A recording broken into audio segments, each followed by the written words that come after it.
Vraiment, je jamais mon monde comme ça. Bon, faut me dire d'abord que bon, c'est vrai que nous professionnellement nous travaillons ensemble, mais sur le plan personnel, c'était vraiment jamais mon monde comme ça. Et je crois que pour lui c'était même bagaille, c'était des fous pour lui. Et nous commençons à vivre ensemble en 1973. Et nous continuons à vivre ensemble jusqu'à ce que Jean mourit. Nous mariés vraiment tout bon à l'église, mais devant et officier d'état civil dans New York, l'on était en exil, mais nous vivons ensemble pendant 28 ans. Et c'était vime. Ouais. Professionnellement, nous travaillons ensemble, nous travaillons très serré ensemble. D'abord, nous sommes dans la radio en même temps. Nous avons fait, moi-même, découvrir plus avec salle des nouvelles, là, nouvelles locales. Jean a découvert nouvelles internationales, mais il a fait analyse politique de ça qui a passé. Il a fait éditorial sur ça qui a passé. Il a fait un paquet d'interviews. Et donc, nous pas travaillons tout le temps ensemble, mais nous travaillons tous les deux dans la radio. Et nous partagé, nous échangé en pile, nous avons en pile échange, en pile conversation sur le travail, ça t'a écrit. Bon, il était qu'on levé à 4 h du matin avec une tasse café pour me capable d'attendre éditorial. Il était fait écrire, il était levé depuis 3 heures. Il était écrit notre éditorial, il vient lever à 4 h du matin pour l'île pour moi. Et ça, c'était vie, nous. C'était vie, nous. Nous traversions pile bagaille ensemble, non seulement l'exil, nous traversions répression ensemble, nous traversions en pile événement dans la vie, nous. C'était ensemble, nous traversions. Et nous réalisions une derrière l'autre, là, nous étions séparés le 28 novembre 80. L'homme pas de connaître s'il était vivant, s'il était là, s'il était vivant, s'il était mort. Il était en exil au Venezuela et c'est 2 mois après que nous rencontrons, que il vient joindre à New York. Et c'est là que ça me réalisé Jean Terremin. Ça a fait 10 ans de vivre ensemble, mais c'est là que ça m'a vient plus serré. Radio Haïti a heureusement contribué pour former un pile journaliste en Haïti. Nous-mêmes, comme histoire, j'en connais, était interrompu par exil, était interrompu par différents événements. Radio Haïti était obligé fermé en 80-86, nous était fermé en 91-94. Donc, parfois, c'était même équipe là qui était recommencée après un exil, parfois, c'était l'autre équipe qui était venue et que nous était formée. Et là, c'était un travail qui était constamment, un travail très solidaire, c'est-à-dire un travail très serré entre nous, et particulièrement dernière équipe que j'ai gagnée, c'est-à-dire équipe qui était travaillée avec nous après, avant l'Amorjan, sorti 94, rivé 2003. Équipe ça, c'est équipe qui était très solide, très solidaire avec nous. Et nous faisons un pile bagaille ensemble. C'était ça qui a passé dans le pays, t'es passionné, nous toutes. Nous avons la même vision de côté nous voulons aller. Même si c'était travail, c'était un job, tu gagné, même que la plupart d'entre eux, tu senti, tu fait partie de un bagaille ensemble. Et moi, je crois que c'est ça qui aime nous toutes. Et c'est ça qui permet de nous continuer à des moments qui étaient des moments difficiles. Il y a des moments côté radio a un problème corps, radio a un problème publicité. Et là, l'équipe l'a arrêté, il aurait été très solidaire jusqu'à ce que nous obligés fermer en 2003. Ça qui arrivait, c'est que en 2000, ils ont tué Jean-Dominique, c'était 3 avril 2000.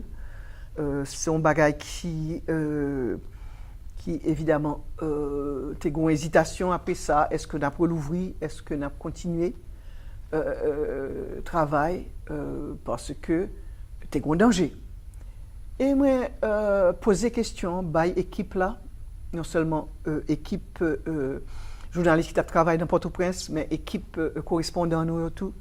Nous poser aux questions, me dit, est-ce que nous voulons continuer? Nous voulons gagner. Tous les gens, et si tous les gens, ils peuvent tuer n'importe nous. Parce que pour nous, que on ose tuer Jean-Dominique, faut gagner en pile bois derrière bonheur nous pour capable touiller Jean-Dominique. Ça veut dire que nous tous nous sommes en danger et ça nous t'est comme ça. Et là me pose des questions bayo, me dit moi-même moi voulais l'ouvrir, je voulais recommencer le travail, ça ne pensait. Et une des journalistes nous Grégory Casimir lui dit t'es un silence. Personne pas derrière et moi t'es comprendre comme que je vais dire moi il a quitté ça. Et c'est là ça Grégory dit Michel ou c'est capitaine équipe là, sous qu'a traversé la Coussa côté Corgenteye, gain 1 mois, gain 3 semaines, sous capable de traverser la Coussa et ou capable de camper là devant dans la salle des nouvelles radio ou c'est capitaine équipe là n'a suivre. Donc c'est pour me dire que c'était nous continuer donc après l'Amorjan. Évidemment, nous avons suivi en pile question justice pour Jean-Dominique.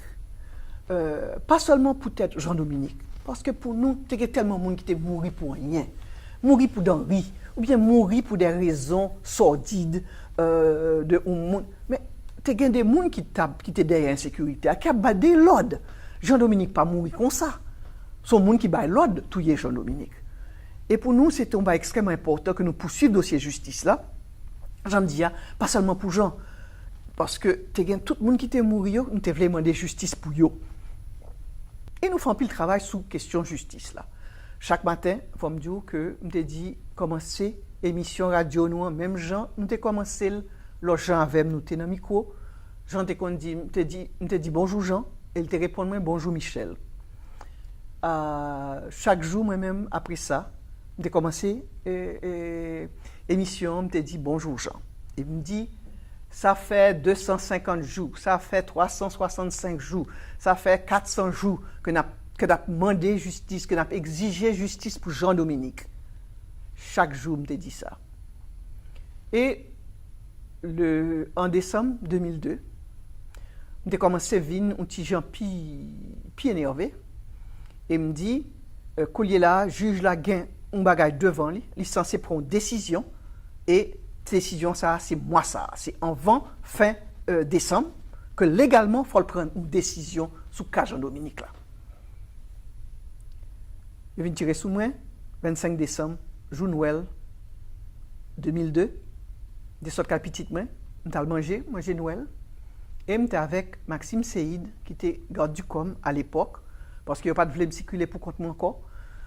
Et nous arrivons là quand même, et tu as 2 nègres qui t'attendent moi.